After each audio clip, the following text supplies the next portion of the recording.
progress during this life.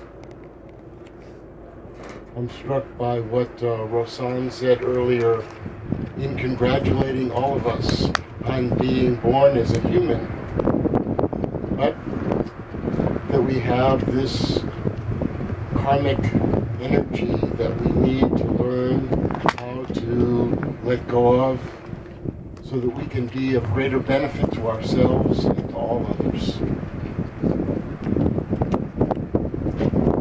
I recognize from my work with my own teacher, Master Jiru, and how it is that he led us in some walking meditation, and then in the simple, very gentle process that Dr. Kongsak led us in. I was struck by how gentle these movements are.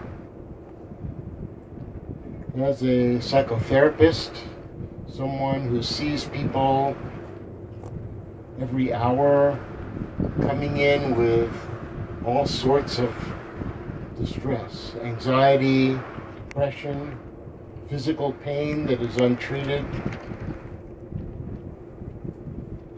emotional problems, financial problems, work problems, family problems.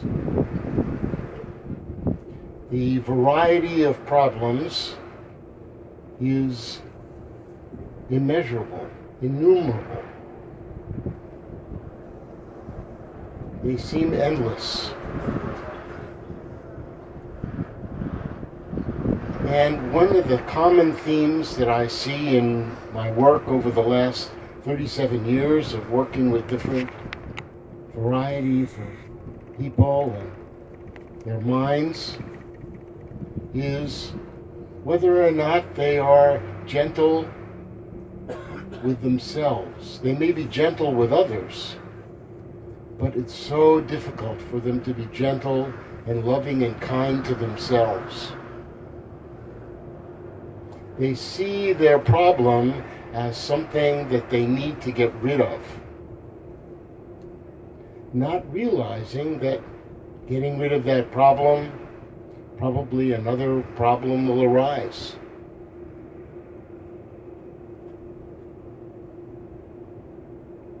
I remember the movie, The Princess Bride. How many of you know this movie, The Princess Bride? There's a line in there that says, "Life is pain, Your Highness. Anyone who tells you differently is selling something."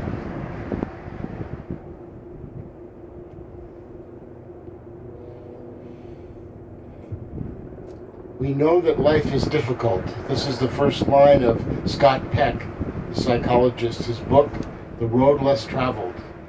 Life is difficult. This is a great truth, one of the greatest truths.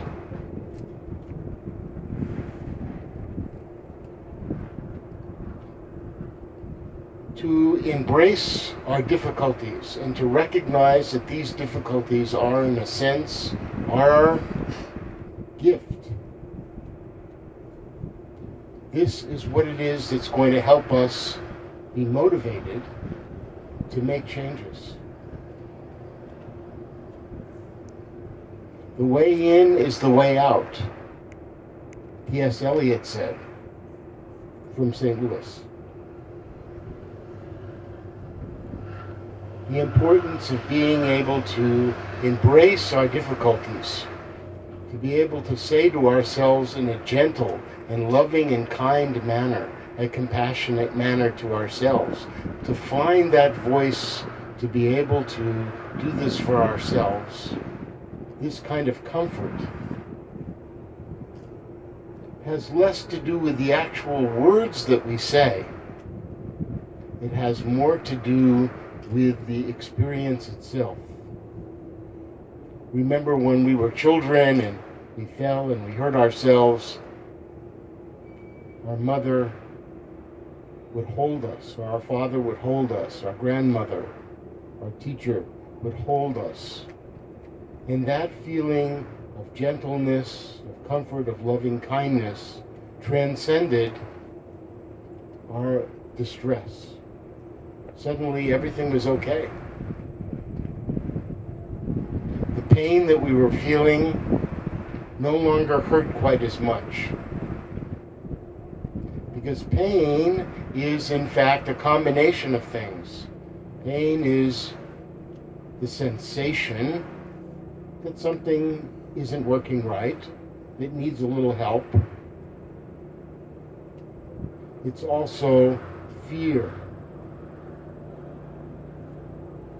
If you eliminate the fear from the sensation will decrease significantly. So as a therapist, my job, working at first when I learned these techniques at Behavioral Medicine Center at Washington University back in the early 1980s, the beginning of cognitive behavioral therapy, we were employing techniques at that time called progressive muscle relaxation training, which was a modification of a number of techniques that were developed by Jacobson and then Borkovic and Bornstein. You have to understand I'm an old professor. I have to have all the citations up here. Of taking the body and breaking it up into different parts and relaxing the different parts of the body. You would hold out the right hand and arm and tense it, feel the tension and then release it, and then practice relaxing that part of the body. We break the body into 16 different parts and have it relax. And we'd hook people up with different electrodes using biofeedback so they could see that their muscles were relaxing. At the same time that this was going on, a few miles from here at Washington University, there was a researcher at the University of Massachusetts who had started up a clinic called the Stress Reduction Clinic. And his name was John Kabat-Zinn, also in the early 1980s. And his interest was working with people who had physical pain first, then it eventually turned into anxiety, and eventually then into depression, his research. Studying whether or not mindfulness was as effective as progressive muscle relaxation training. So instead of having people focus on relaxing their muscles, giving them a prescription of what to do, he suggested to them instead to practice observing the different parts of the body, accepting whatever that part of the body was doing, and then being able to let go and go on to the next part of the body. So this observe, accept, let go method was the foundation of the beginning of what was called MBSR, or mindfulness-based stress reduction. So again, the body, the external parts of the body were broken down, these different parts, and people would practice this, and the reports for pain management were extraordinarily good. They did many studies, not just at UMass, but all around the country, and began to see, okay, people were having positive effects from this. And it seemed to be that they were getting more positive effects from this than they were from progressive muscle relaxation training and the other behavioral medicine techniques that were being used. Ultimately, research was done comparing the two. It took a while before someone decided to do a comparison side-by-side study of progressive muscle relaxation training and mindfulness training. And this was done at the University of Oregon by a fellow by the name of Yuan Tang, who had an association with the University of Beijing. One being the Mighty Ducks of the University of Oregon, and the other being the Peking Ducks. So they took 40 students and they put them into the relaxation group, and they took 40 students and put them into the mindfulness group, and they compared them side by side every day. And what they discovered was something kind of interesting. They discovered that the people who were in the mindfulness group were making better progress in terms of less stress reports, less anger reports, less difficulties internally and externally in their life than the people in the relaxation group. And then Dr. Tong did something a little interesting. He induced stress in both groups. He gave both groups a very difficult math exam. And then before he did that, he took cortisol levels. You can swab the inside of the cheek and then get cortisol levels. Cortisol is a corticosteroid that increases with stress, decreases when you're not in stress. He took levels from everybody in both groups, and then he had them do this difficult math exam, and afterwards he discovered, when he took another test, that the people in the relaxation group, their cortisol levels went way up. But the people in the mindfulness group, their cortisol levels went down. That was very strange. So they asked the members of the relaxation group what happened, and they said, well, we tried to relax during the difficult exam, but it was too hard. And they asked the members of the group that were doing mindfulness, what happened? And they said, well, we just followed the instructions that we had been given previously.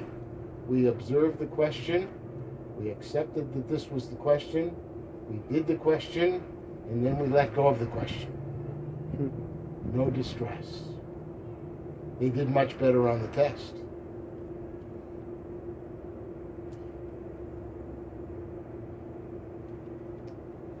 So mindfulness-based stress reduction, MBSR, has become very, very popular in the field of psychotherapy. Thousands of psychotherapists have gone for training, using it with their patients. Why? They don't really want to become Buddhists. They want to use the tools of mindfulness and meditation because they know that it works. And not only are they using it with their patients, they're practicing it themselves. So some of the most well-known of all of the therapists in the country, Martin Seligman and Dan Goldman and Dan Gilbert and people like that, practicing, Marsha Linehan, practicing mindfulness meditation, integrating it into their treatment.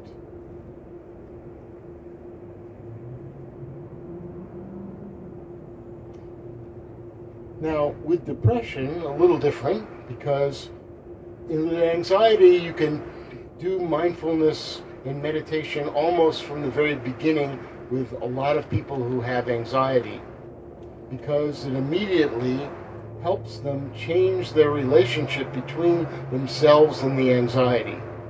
It's the relationship between themselves and the anxiety that increases the anxiety. So if they change that relationship, the anxiety will begin to dissipate. The form of the anxiety, which we would call clinical anxiety, that gets in their way. But in depression, it's a little different. If you try to teach depression to people who are try to teach mindfulness to people who are highly depressed, they'll become likely to be more depressed because they'll just sit and ruminate. Their mind is still very clogged up with all of the negative thinking. So we do some cognitive therapy first, help them to reduce their negative thinking, but we know that there's a really strong possibility that they might relapse. Relapse rates are quite high in depression. So in order to decrease the relapse rates, which in recurrent depression are about 2/3 of the people, will have more depression later on, within 2 years. Now, by adding the mindfulness component to it, now we call it, this is called MBCT, Mindfulness-Based Cognitive Therapy, because the mindfulness is added to the cognitive therapy. We're able to reduce the relapse rates down to a third or less. It's a really huge difference. So we wait and do the mindfulness with them after their depression levels are reduced. And how do we know this is because we have them fill out self-report indicators called BDI, or back depression inventories, when they come in and their levels in the 30s and 40s, and then after CBT their levels are down to 15 or less, then we can start doing the mindfulness with them then. So many studies around the country have demonstrated the effectiveness of MBSR. Now, the interesting thing about MBSR is that originally it was designed just to take care of the external parts of the body.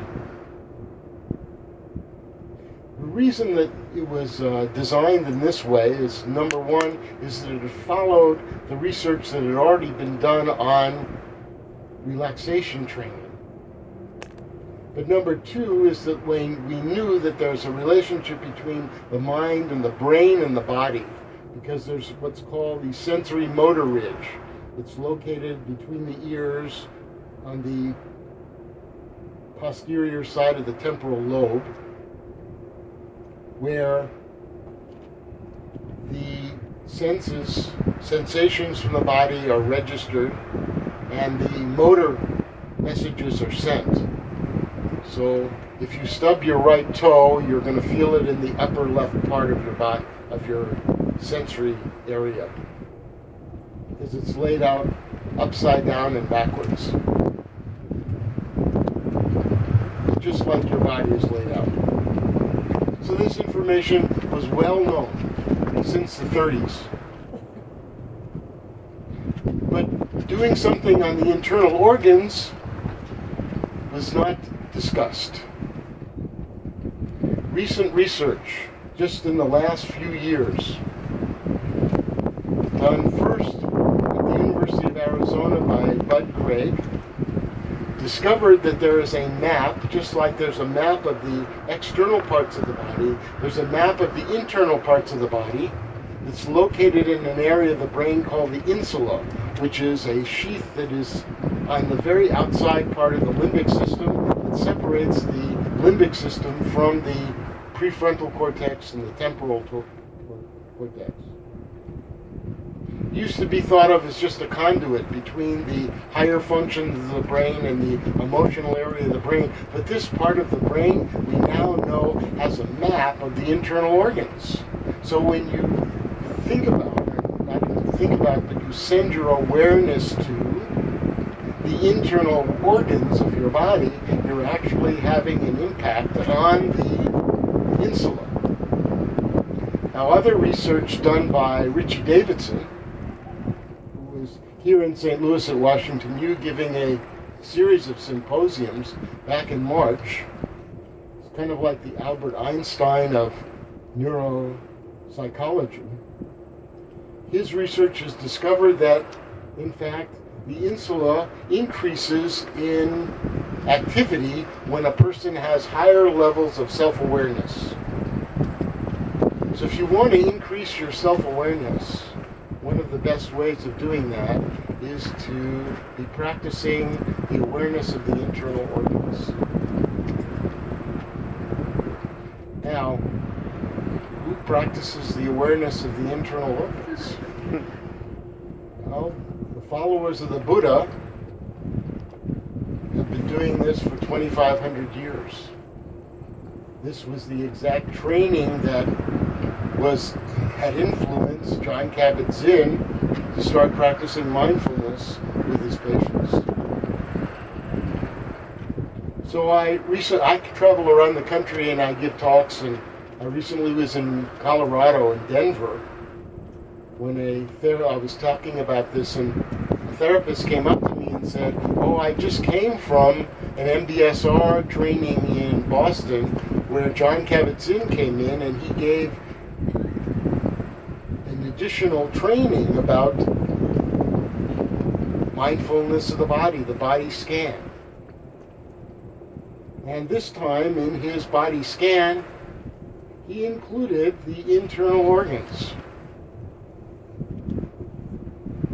Science is always moving forward.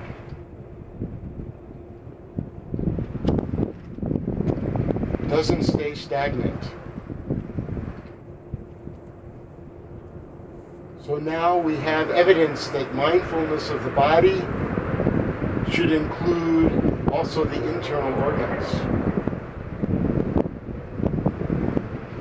This is just like in the 32 parts of the body that Dr. Kongsak discusses, and that we learn out at MABA in Augusta, practicing the awareness of not just the external parts, but also going into the heart, the lungs, liver, pancreas, kidneys, all the different parts of the internal organs. We learn how to focus our mind there, gently and with loving kindness.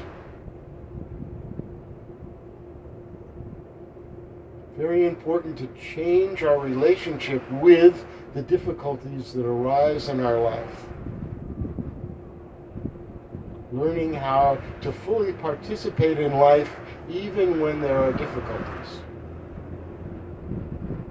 When difficulties arise,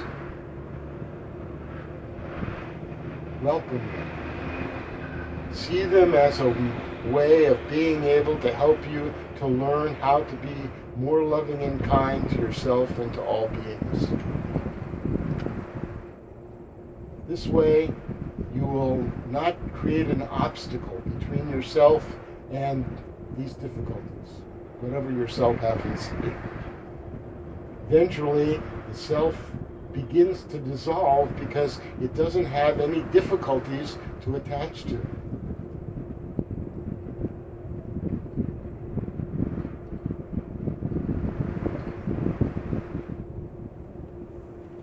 May all beings have happiness and the causes of happiness. May all beings be free from suffering and the causes of suffering. May all beings never be separated from the altruistic joy which is free from suffering. And may all beings dwell in the great equanimity which is free from attachment, aversion, and ignorance.